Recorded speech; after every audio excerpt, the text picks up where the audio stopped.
我妹個男朋友呢係總督察，佢哋呢已經落咗 order，一個鐘頭內如果唔散嘅話就會開真槍。喺現場嘅呢，快啲走啦！佢哋講明話會瞄手腳打嘅，咁所以呢，如果真係喺現場嘅呢，最好呢係匿後啲，一係就走啦。大家幫我 share 以下呢段話出去啦。咁我真係有好可靠同埋好肯定嘅消息，就係我全家人都做警察嘅，我阿爸嗰邊。咁一個鐘頭之後，我冇話個時間係幾多啊。早啲警方就已經安排咗所有救護車，所有嘢翻晒去醫院 stand by， 佢哋應該真係會開槍㗎啦。雖然話係瞄手腳，但係我覺得而家呢一刻呢個 moment 已經唔再係為佔中同埋為政總表達意見，純粹係真係同警方對抗嘅話，其實係冇意思嘅。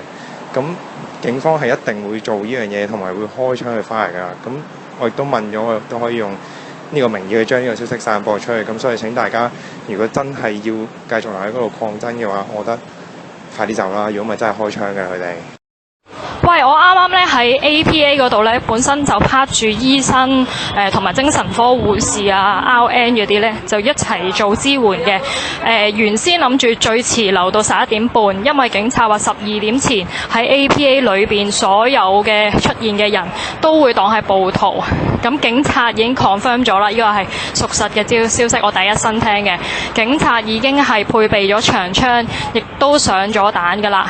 同醫生嗰邊已經講到明係會打手同腳嘅，係啦，咁啊將會有好多嘅流血嘅事件將會發生。請spread 開，然後叫所有喺港島區嘅人，特別喺金鐘、中環、APA 附近嘅人，快啲翻屋企，係啊，留翻條命先抗爭，冇命就唔掂啦，係啊，快啲走啊！所有人都走晒㗎啦，我叫晒社工隊啲人走㗎啦，大家都快啲走啊！